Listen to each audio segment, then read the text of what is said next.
Well, we got Mike Simmons on the call here today. And Mike, I just really appreciate you giving me the time, especially on a Sunday.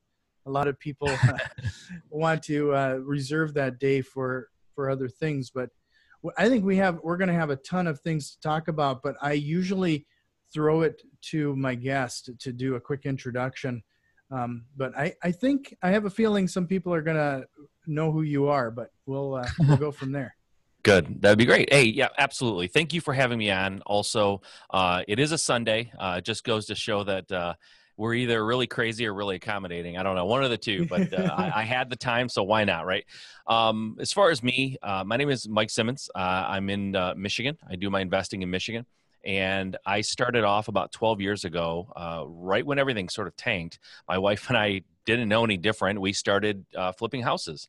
And we had some success early on. I always tell people if that first deal had gone really, really poorly, I wouldn't be talking to you right now. I would be working some 9-to-5 job because it probably wouldn't have gone over very well in my family. But we did really, really well in that first deal.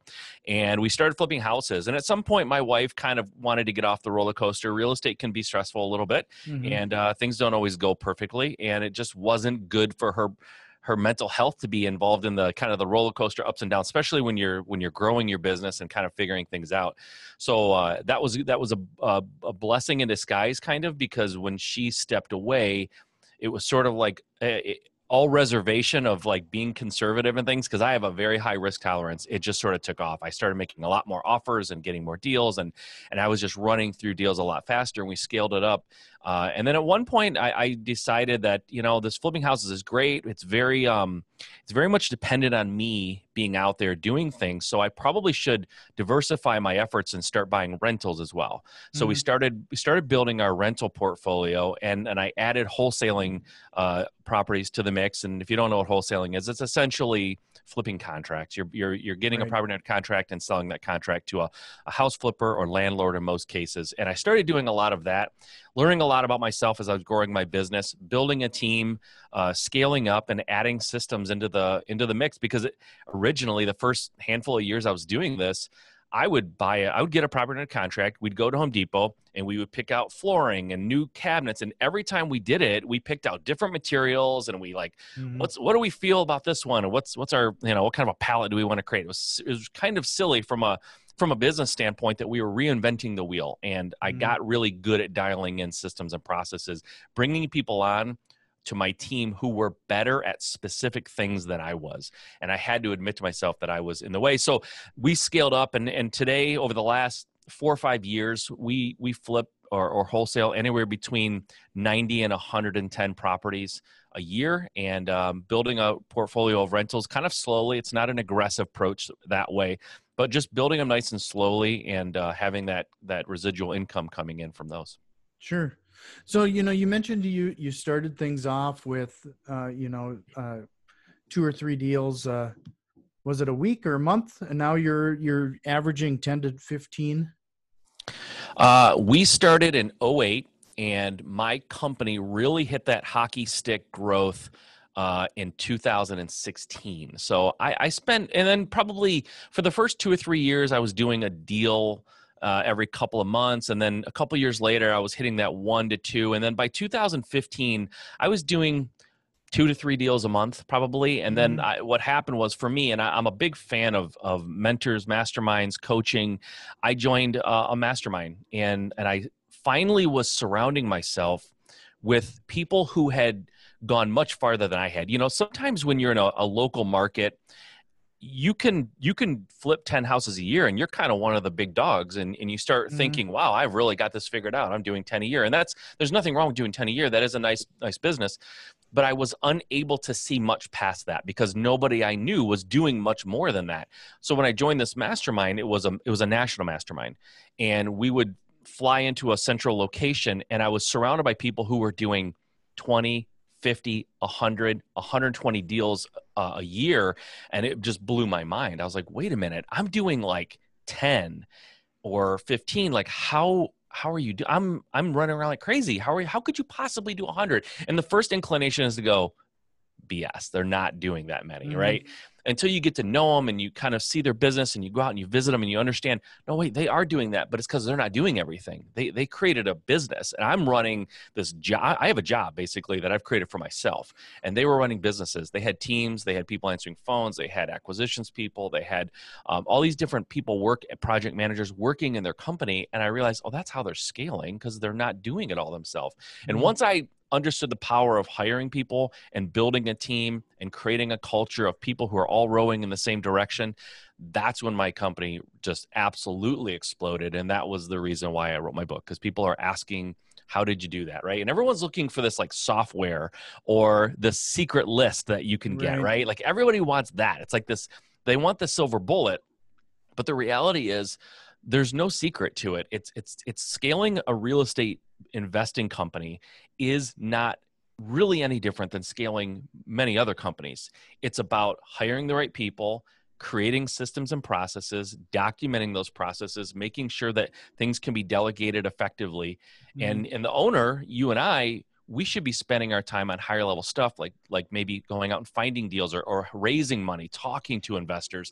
That's where the owner of the company should be spending most of their time, not necessarily answering phones or sending out emails to people. You really should be working on building your company, not running all the day-to-day operations. Right. So, you know, what I think is really interesting is that we hear time and time again that, you know, especially at a certain point, it's great when you're starting out, you're a single person, you're just trying to, you hit the grind, you got to grind it out, you got to work it out. And there's value and there's a lot of equity to be had there. But there's a certain point where we hear people say, you got to work on your business, not in your business, as a great mantra. But to actually take the action to pull that off and actually take the steps to do that is another thing. Like, what did you do? You know, you mentioned the mastermind. One of the other mantras that I say time and time again, that you either can become a master and put the 10,000 hours into it yourself, or you could learn from somebody who has already put in those 10,000 hours. Yep. Talk about like the importance of some of that in getting through some of that mindset. Totally. Here's the great conundrum in really any business, but real estate is what we're talking about. Here's the great conundrum. You start a company, it's just you, or just you and your wife maybe, and you start building it, and you're learning how to run this company, and you're learning how to make great offers, and you're looking for how to find great deals. And then maybe you're learning how to renovate properties and hire contractors, and you're learning how to run the numbers on a rental to make sure that it's going to cash flow properly. And you're learning all these things about how to run your business, and you get great at it. And you say, now I want to scale it. I want to be bigger. Here's the great conundrum. You have to take what you have become a master at and what you're great at, and now you have to teach other people how to do it, and you have to step out of it. It's like, in order to scale, if you truly want to scale up beyond what a one person can do, you no longer are the person doing the thing that got you where you are. You have to step back and let other people do that thing. And you have to be okay in many cases with them doing it 80% as good as you might have done it in some cases, right? I think in a lot of cases, you can look at a company or your business and go, okay, maybe you're a really good salesperson. I'm really great at sales, but I'm not so great at project management. But you're doing it because you're a one-man band, right? So there's times where you can bring people in who are great project managers, and you plug them into that role, and they actually enhance it. But in order for you to step out of the business, there will be times in times during your growth where you're going to have to bring people in, and they may not do it exactly as well as you do. Or maybe even more frustrating, they do it as well as you do. They just do it differently. And you have to wrap your mind around, because they're not doing it exactly like I would, doesn't mean it's wrong. And 80% of me is better than me doing everything. So from that standpoint, it's really, really interesting. It's like, oh, you're really great at finding deals and getting things under contract, and even maybe running a rehab crew or whatever, or managing your rentals. You're really great at that. Well, if you want to be a $5 million company, you can't do that stuff. You have to teach it. And it's when I was in a 9-to-5 job or the corporate world, The great mistake that was made a lot of times was you'll take like an engineer. I was in the automotive industry for a while. You'll take an engineer. He's a great engineer, and you make him the engineering manager. Now he's managing engineers and he's not doing the Mm-hmm. engineering, and he fails. Why? Well, he's not an engineering manager. He's a great engineer, right? So it's business owners are not always great managers. They're great at what they do. They're great at running the company. They're just not great at managing people. So that's the trick that, and the thing you have to get over. But as far as masterminds go, you nailed it. You can spend 10,000 hours and figure it out, and you can figure it out. But will you go through all of the crap that you have to go through, the ups, the downs, the failures, the setbacks, the depression of things didn't go right? Will you push through all that? And how long will it take you? Like, when you're 21, time seems infinite, right? I don't Mm-hmm. care if it takes me, what, I don't care. But as you get a little older and you start going through business, you realize time is the one thing you can't get back. You can't do it, just marches on. So Mm-hmm. if you can join a mastermind, even if it costs money, if you can pay a little bit to accelerate your learning by years, which is exactly what I did. I joined a mastermind. It wasn't cheap, but the great thing was I got to sit next to and have direct contact with people who literally are 5 years down the road, farther than me. 5 years earlier, they had the exact company that I had. Now they're where I want to be, and I could sit with that person and go, what did you do that worked? And what did you do that didn't work? What's some advice that you would have for me as a person that's clearly pushing in the direction of where you are? And it's like, well, I did this. I tried this. It didn't work. This is a big mistake that I made. I'll never do that again. These are some lessons learned. And then guess what? I just compressed everything. It took them 5 years to figure out organically. I compressed it into 12 months. And I was able to grow my business where I wanted to be 5 years later in 12 months. And a lot Mm-hmm. of it was hiring, systematizing, building a team. I talk a little bit about in the book about building a culture. And it's really difficult to get people, especially who are a one-man band, to give 2 cents about culture. Like, what is it? Who cares? I'm one person. I'm going to hire somebody. They're going to run my rehabs. Like, what do you care? Mm-hmm. And I always tell people culture is like, it's the company's personality, right? You can say, somebody can say, hey, Jack, you need to work on your personality. You're kind of a jerk, right? It's like, I'm not a jerk. I don't have a bad, it's like your personality is what people perceive. And you may not feel like it's there, or maybe you said, I haven't even done anything to create a culture for my company. Well, if you don't do anything to create a culture, then chances are it's a bad culture, because there is a culture. It's a personality. Everybody has a personality, whether they're aware of it or not. The people get an impression of them when they talk to them. And when you bring people into your company, they get a feel. What's your company feel like when they're in it working? And if you're not paying attention to that as you grow, you're going to have a lot of turnover, a lot of people coming and going because they don't like the personality of the company. So Mm-hmm. it may not be important when it's just you, but it certainly is important when you start scaling up. And frankly, if you are dealing with other businesses, other investors, investing partners like capital investors and things like that, your company's culture and your personality is going to have a huge impact, and they are reading that, right? So I walked into rooms when I was a new investor, my wife and I, is mostly credit to my wife, but we would be in rooms of people who had money to lend, and there would be other investors in the room, like a RIA or something, right? And everybody there, you go to RIA, everybody there is looking for money. Most people looking for money when they're there. Mm-hmm. And there would be investors there, and we would walk away with an investor partner who wants to work with us. And there were investors who had more experience and more track record, more proven success than we had. But, one of them, when it really opened my eyes, the first time I realized that they're investing in you, not your company. They're lending you as a person money in their mind. Was we were working with some investors, an older couple. They were probably in their mid 60s, and at the time we were in our mid 30s. And we struck up a conversation, chatted with them for a little bit at the RIA, and they called us afterwards like, we want to work with you guys. We want to lend you money. And I know for a fact there were much more experienced lenders at that meetup. And I asked them at some point down the road after we had worked with a few times, like, why did you, because I was afraid to ask them at first, like, why would you work with me? I didn't want to scare them away because I wanted I wanted that investor. But at some point when we got to know them better, I said, why did you invest with us? Because I know there were people who probably could have shown you a much better track record than we had. We didn't have a track record. And they said, because you remind us of us when we were starting out. And that's all it was. Like, it wasn't that I had done so many flips or had so many successful deals under my belt. We just reminded them of themselves, and they Mm-hmm. liked that. So they funded the first probably 5 deals that we did. So, I mean, that's it. I think that that's a huge thing in masterminds and meetups and groups where you can go and talk to other people can really, that interaction with that couple who funded our first 5 deals launched our business. Like that was made all the difference in the world to us. Yeah. It's one of the things that I think is really interesting here is that you mentioned, joining this mastermind, and that's when you saw that hockey stick. Like, you can just talk a little bit about the importance of, we hear, you're the sum of the 5 people you hang out with. This is an obvious situation and an obvious example of that, where you really do need to be around those like-minded people and people that you want to achieve that level. I mean, the importance of that is astronomical. I mean, you have to be around those people in order to get into the proper mindset. Yeah. The thing that I realize, having been a part of this group and being around people in this mastermind, is I think some people need more of it than others, but everybody needs a little bit of proof. Whether they admit it or not, they need a little bit of proof.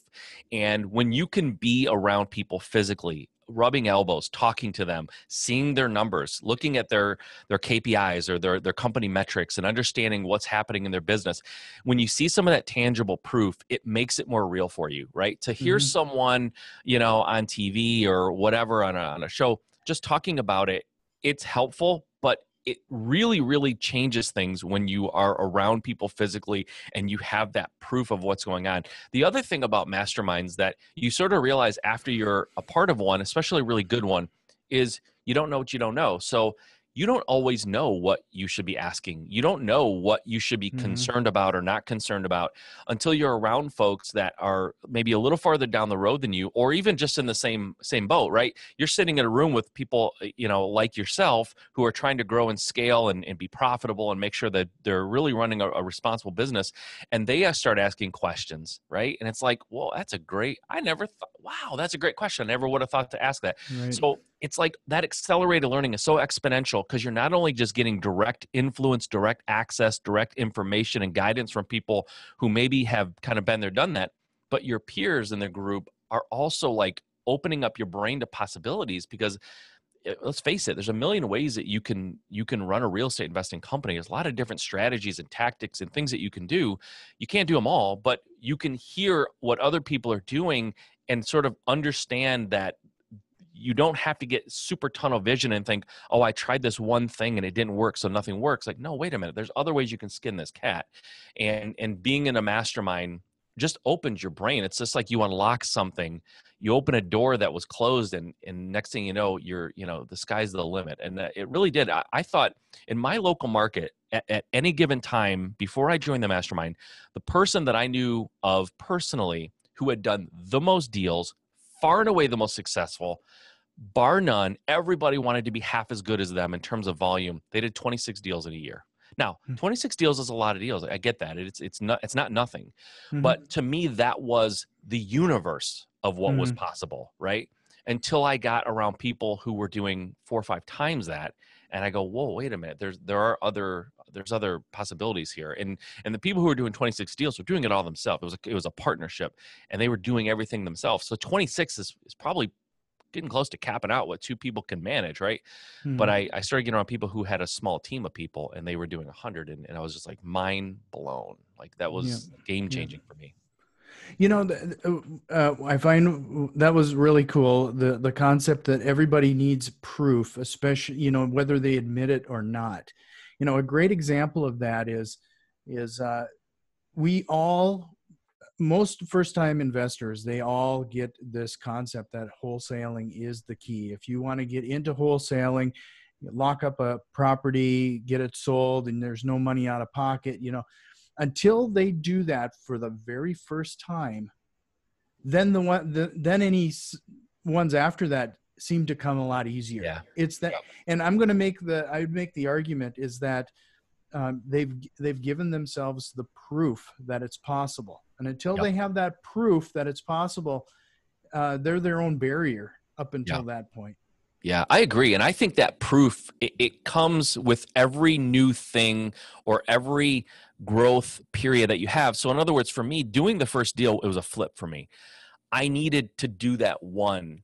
You know, people like ask, this is why I actually am so into this, like just getting started mentality, because so many people get ready and they read and they study and they, all this stuff, but it's like, just do your first deal. It'll answer 95% of your questions. Right. It'll make everything so much more clear. You could read 10 books and spend 5 years figuring out, or you can do one deal and you can be so much farther. And then once I did that one deal, I understood the concept, I believed it, and I started doing more and more and more. When I did my first wholesale deal, like I didn't even know for sure what wholesaling was. I knew the word, but I had no idea how to connect the dots. So I did my first one. I was like, oh, I get it, right? So that was proof. And then I got to a certain point and it was like, I didn't know it, but I sort of needed proof that there was something that I could do more than that. There was something beyond that. There was a bigger business opportunity than what I was aware of. So once I got in the mastermind and saw folks that were doing a lot more than me, now I had proof that there was something bigger out there for my business than what I thought there was. It's like, and I'm sure at some point I'm going to go, oh, okay, I see. And there'll be some new door that will get unlocked. But you don't do that if you just kind of sit in your own world, in your own bubble, and you never talk to anybody else. You sort of need to get out there and do things for sure. And then once you start doing things, surround yourself with people who are maybe doing the same or even a little bit more than you or a lot more than you, and let them sort of, it's like this this gravitational pull that you have to escape from. In my world, in my market, I was doing pretty well. I was talking at RIAs and I sort of feel like I had made it, but I was in this gravitational pull of my world. And once I broke out of that and there was nothing pulling me, kind of like my mindset wasn't being pulled down to this lower denominator, and I started seeing other things that people were doing, it's like, whoa, like, wow, I don't feel like I'm held back by 10 deals is like made it. Like I've done it. I've made it. I'm done growing. I can't really grow much more than that. I realized I could do more. I had to change my approach. I needed to build a team and I needed to start bringing people on that were better than me in some cases, and in some cases were as good as me or whatever. And then as you go and you're building a team, everyone who has a company, hired people, built a team, you realize there will be some turnover. It's very unlikely the first person and everybody you hire will like get that 30-year watch at the end of their career. Like they're not going to be there forever. Probably everyone has a journey. So you start top grading and you bring someone in and they're good for what they do and they kind of get you to the next level, and then they move on. You bring someone in who's maybe even better, and it kind of all that just starts building on each other. But that's the way to do it. If it was just me, I wouldn't be a quarter of what I'm doing right now, because I'm just can't do it all. And frankly, some of the things that have to be done, I'm not great at. Like sales, I know I had to admit it. I was doing it when I was a one-man band, and I was competent, but I wasn't great. But when I brought in a great salesperson, like legitimately great, it blew me away. I couldn't believe how much better they were than me. I kind of thought I was all right, and now I know I'm okay. When you're an owner of a company, you tend to get good enough to sort of get by at sort of everything that you have to do. But at some point, when you do bring someone in who's truly like, that's their superpower, you just stand back and go, wow, they're doing it so much more effortlessly than me. I can catch a football. Not like Jerry Rice. Like I can't do what he did, but I can catch a football. If you throw me a ball, I'll catch it. But it's like everybody has different skills, and you start bringing in people with specific skills, and it just explodes things. Yeah. You mentioned earlier that you have to be okay with people doing it 80% of your level. That 20% seems to be a big chasm for people. Like that chasm is pretty significant, where that's another mindset thing. We talk about it all the time, that people just don't care as much as you do. Would you say that that's part of that culture you were talking about before? It is huge. I devoted an entire section of my book. Nobody will care about your business like you do, and they can care about it quite a bit. I have some folks in my company that I always say I think they would run through a brick wall to do anything for the company, but they just don't care as much as you do. And so, great example of this. I hired someone in my company, the first person I hired actually, which is too bad for her because I wasn't great at hiring and managing yet, but she was great. and I brought her in, and I essentially downloaded everything I was doing to her so that I could work on growth and talking to investors and kind of doing some things that was not getting done as well. And she took over all my day-to-day activities, right? And things were starting to fall through the cracks, and I was getting frustrated. And I don't want to use her name, but I said, listen, what's happening? Like, why didn't you do this? Why didn't you do this? Why didn't you do that? And she said, I literally fall asleep on my keyboard of my computer every night. I work from the time I wake up until the time I go to bed, and I'm trying, but I'm literally falling asleep on my computer. And I realized I'm incentivized differently than she is, right? She's Mm-hmm. getting paid a wage. I'm building a company, and I know where I'm trying to go, and I'm the owner. So you're always going to have more capacity, or at least more desire, like to work on a Sunday or to work at 8 o'clock at night. You can't expect that from people, even if they love your company and they're good people and they're hard workers. Like, an entrepreneur will do things that they can't necessarily expect their workers to do because they are just incentivized differently. It's not their company. They don't have this vision of like, I'm going to be a $10 million company. And they're not sharing in that the way you are. So you can't expect that from them. And I burned her out. And she ended up leaving, and it's too bad. I still regret it because she was my first hire and she was fantastic. She was great at what she did, but I burned her out before I realized what was exactly happening, and she moved on, and she's happy and she's great. I still know what she's up to, and we communicate a little bit, but I just expected her to do exactly what I did, and that was unfair and unrealistic. So yeah, people just, and don't think it means they don't care. They do care. There's some folks in my company that they're so dedicated. It's like really humbling how much they care, but they still don't care like I do, and I can't expect them to. You really shouldn't. Right. So, one of the things that we were going to talk about a little bit is regarding, we're going to change the subject just a little bit. And I wanted to talk about social media, and we probably can tie that into how you're finding some of these people. But how do you think, you mentioned being on and talking with Gary Vee a while back, and you had a topic regarding the, Agent 2021 conference. Yep. The future of social media and real estate. We're COVID-19 is becoming has taken over all of our lives. Yeah. Social media, the Zoom thing, we could probably spend a whole episode on that, but totally. How do you see the social media changing the landscape here? It's changing the landscape the same way that all online stuff is, and it's different. Social media is different. It's its own animal, but what we're seeing is, and what we're going to continue to see, 20 years ago, before social media, when it came to like finding deals and things, it was like MLS, direct mail, stuff like that, right? Very traditional means.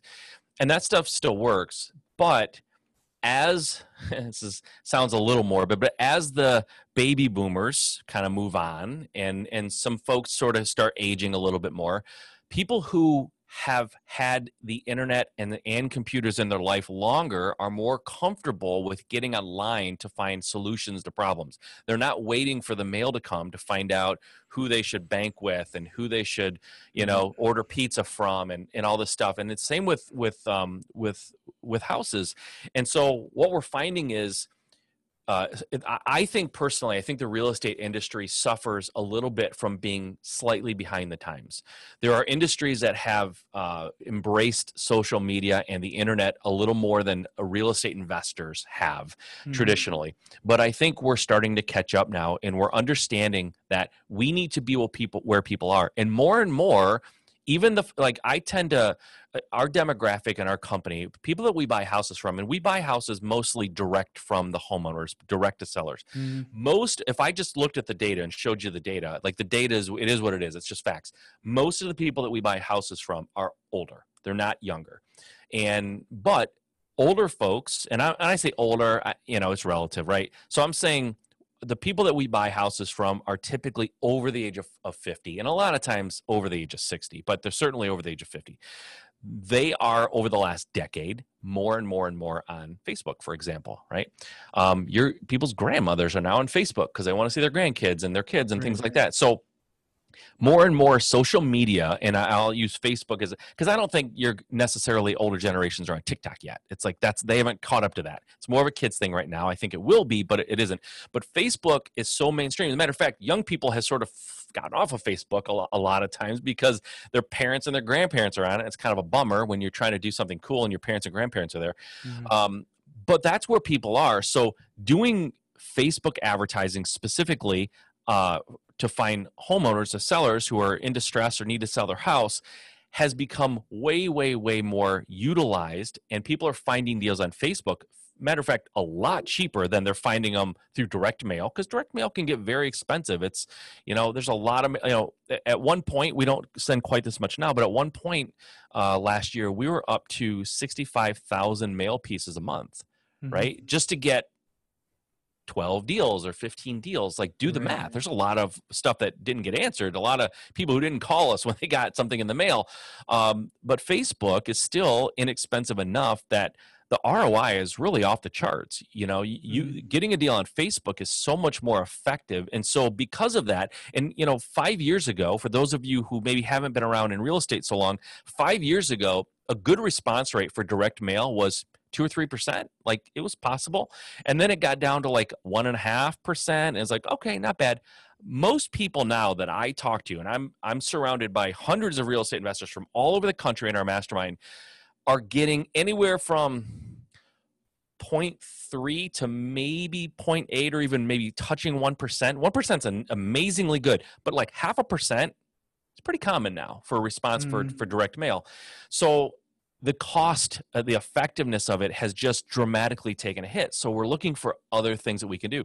And Facebook is one. Pay-per-click, Google AdWords for sure still works. In my business right now, that's probably the most effective thing I'm doing is pay-per-click. Now, we're in the middle of the coronavirus, the pandemic. So there's a lot more people sitting at home surfing the net, and it's probably helping those numbers a little bit. But the reality is that generation is aging, and more people are going to Google, Facebook, Instagram, I think, is something else that's certainly, when you're looking for like investors and things like that, doing Instagram posts and showing what you're doing is huge. But yeah, I think social media, it's not going to become less effective. It will only become more effective as that generation starts aging. And then the reason why I buy houses more from people who are a little bit older is because younger people just haven't hit the life events and gotten into a position where they really need to sell, or they have a distressed property. So it's usually the older generation. And as that generation ages, they're more and more used to going on social media to find things. And that's where they're going to look for things. Sure. Have you run into, like, I've run into it a couple times. This is what spurs the question is, and maybe it's the way I'm wording the ad or something in Facebook where, it gets flagged. Is there, because it is seen as predatory or what have you, is there certain strategies that you've found that work better than others regarding that? I do. I really believe, and this kind of goes back to the Gary Vee thing a little bit. I'm a big fan of telling stories. And not asking for something, and not asking like, hey, the thing is, when we send out direct mail, especially postcards, and I say me, I don't mean me, I mean our industry, and I've done it too. It's a lot of like, hey, I'll buy your house for cash, no repairs, sell quickly at your own, blah, blah, blah, blah, blah, all this stuff, no inspections. When you can, but it's less effective. And you're right, things are getting flagged on Facebook when you're using that sort of aggressive approach. But I think having a storytelling approach is much more effective. Showing someone having sold their house, kind of moving on, telling a story about someone who was released of the burden of this house with a lot of deferred maintenance, and how they were able to take the money they made from that and move on to a better point in their life, and kind of move on to the next phase. Like, telling those stories and evoking emotion is everything in social media, like everything. If you're just like, I want to buy your house, sell to me, I buy houses every day, blah, blah, blah, blah, I'll do it. Like, that's a turnoff. Like, people want to have an emotion evoked in them. And if you can tell them a story that is similar to their story, you're going to have a lot more, it's going to have a lot more of an impact, and it's going to be a lot more successful than just coming at them with what you want from them. It's really, you have to talk to the person, and you have to tell stories are everything in marketing, in my opinion. Do you keep it to a certain length then, like regarding that? I mean, it sounds like it's a video Yeah, it's usually a multi-step approach, right? So in Facebook, you can look at people who are watching the video for a certain length of time. You can redirect your marketing to them for the next video. So it's usually a series of like very short videos of folks, moving on or having that epiphany that they need to sell, and this is why they're selling. It's the house is too big for us. Our kids have moved on, and they're short-ish, under 5 minutes for sure, but it's not even about them necessarily watching all 5 minutes. You want them to watch to a certain point. Maybe they're watching half of it or most 3/4 of it. And if they do that, you go, okay, good. So short attention spans, we know that, but they watched most of it or even all of it. So now we're gonna put this video in front of them, and it's you're telling them a story through a series of videos. You're not trying to do it all in one video. It's not a half an hour documentary about this couple. It's like it's short little bits. Like, hey, we need to sell our house. Like, we're never going to sell this through a realtor. We need a new roof, like whatever the case, right? We don't have the money. And then the next video is about how they are looking and realtors are turning them down or whatever. And then you kind of walk them through this in a series of videos. And not everyone gets through them all. Some people start it, they go, they're not interested. But the folks who are watching and watching good chunks of this, you sort of step them through that process. And it's a longer approach. It's, everybody wants this instant gratification. Like, I want to buy your house. Call me now, and they want the phone ring and you buy their house. Right. The reality is a lot of sales, even in-person sales, but certainly online, it's a multi-step process. No, I like your approach, especially because, rapport is such a big aspect of what we do. And you're kind of planting those seeds up front. I mean, that's something that's always been a little bit of a rub for me regarding the current marketing efforts that everybody does. It's very, like you said, very aggressive. We see cash for houses and bandit signs and everything all the time. But when everybody's doing that, the population's getting desensitized to that as well. And it doesn't come off as genuine. I mean, it's very, again, you brought up Gary Vee, but this is kind of where I got this concept. It's they think very transactionally, and everything to them is like, it's a transaction, right? It's not. It's rapport. You're building a relationship with these folks. You're not asking them to buy a $3 widget. If you're selling a $3 widget, you probably can do that in one step. You can't really afford to have multi-step approach. It's ridiculous. You're selling a $3 widget, but you're asking to do a tens or even hundreds of thousands of dollar transaction with someone and to trust you. How do you do that? By screaming in bold yellow background, black bold letters, we buy houses, for cash, fast. Like, it'll work for some people. It does. It works on some level, or no one would do it. But it's not the long game for sure. It's very transactional. And I'm sure in real estate, a lot of the success, or a good chunk of it, is referrals, right? So we want people to like go, hey, I just saw this great thing on Facebook. I've been following this video series. Like, it's not for me necessarily, but I know my friend really is trying to sell their house, and these guys look great, But then the company that's screaming at them, like, who's going to refer that? Who wants to refer that? So you'll get maybe someone who's desperate that moment. You'll catch them at the right time, and they'll call you, and maybe it works out. But you're not going to get the referrals that you would get if you took a little bit more of a relationship-based approach. Yeah. And it's the relation-based approach where we've found our biggest opportunities and biggest deals. I mean, in some of those cases, you're building a rapport, and it takes.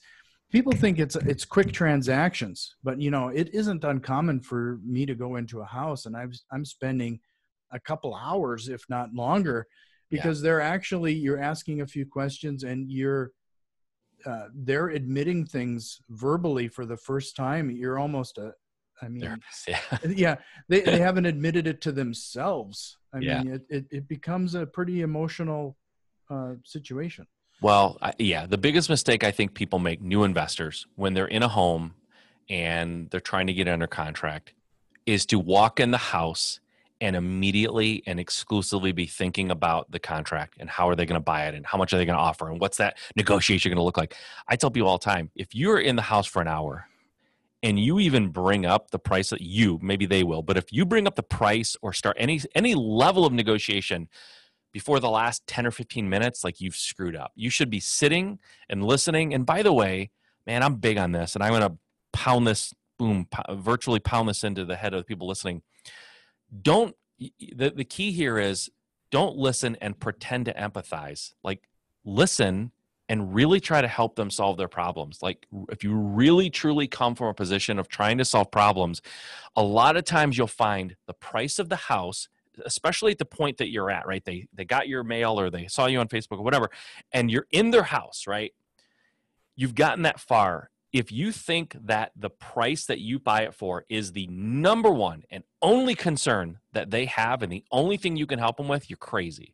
There's something else happening in their life that they need you to resolve or help them get through. The sale of the house will help facilitate that, but it's not necessarily, they're not always looking for top dollar. They're not, right? Mm-hmm. So people ask me all the time, how do you buy houses for 50 cents on the dollar or 40 cents on the dollar?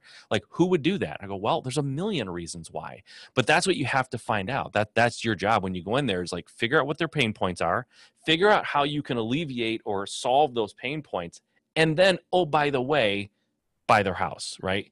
And if you can solve those problems for most people who we buy from, the purchase price is secondary to all the other problems that I'm solving by buying their house.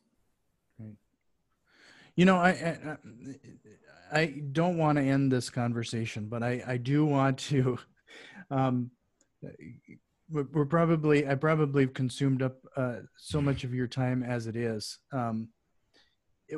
If you could give like just a couple, like you already said, if you could drill one thing home to new investors, could you give a couple more tips? Like if you could give like the first time investor some serious advice, yeah.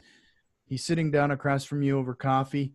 What are you telling them? Like when they're trying to get out of analysis paralysis? Yep, I totally can, because I've sat across from people and had this conversation many times.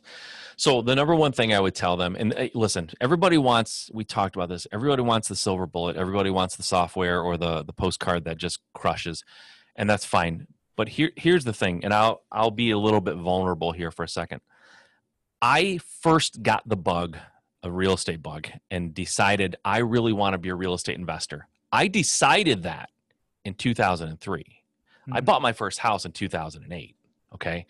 I know what it means to be frozen by paralysis analysis, fears, anxieties, what ifs. I need to learn more. I don't know enough.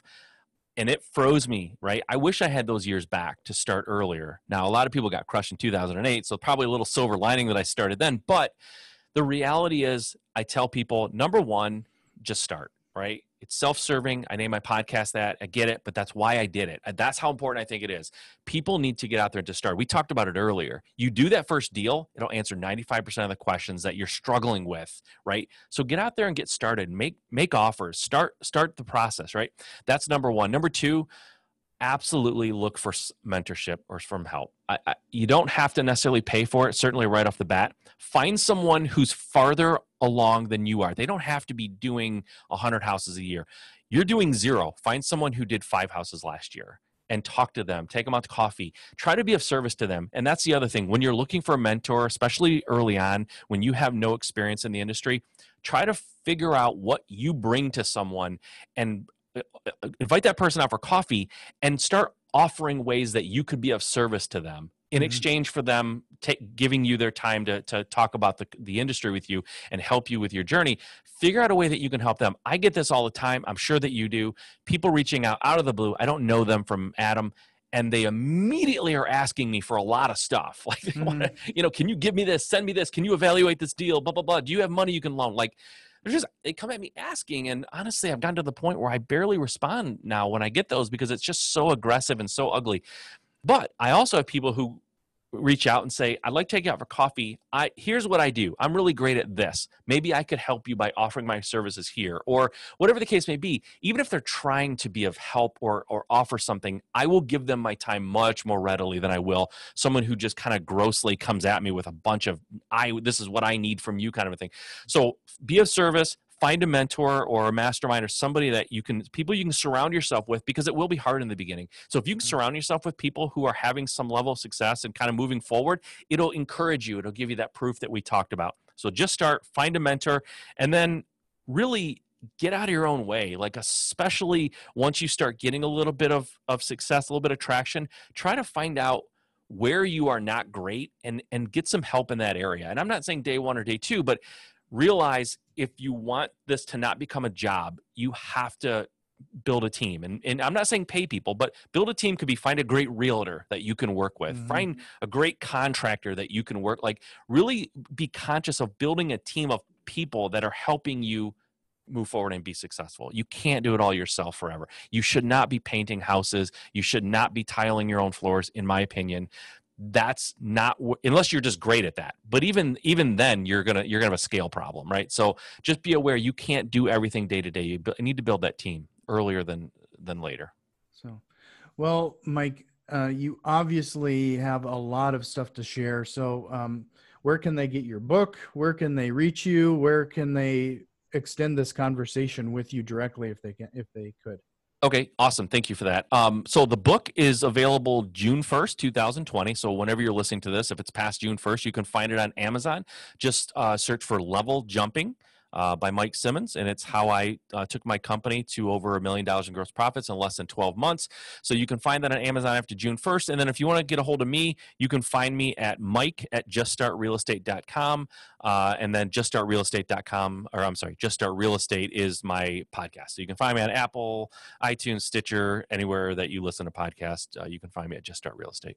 Yep, and I will make sure to include all of those links in the show notes. I can't thank you enough, and I appreciate you giving me some extended time here. I told you it was going to be 20, 30 minutes, and we're closing in probably closer to an hour. I love it. I love it. I really appreciate it, and I hope we can chat again sometime. Sure thing, man. Love it. Thanks for having me on. I appreciate it.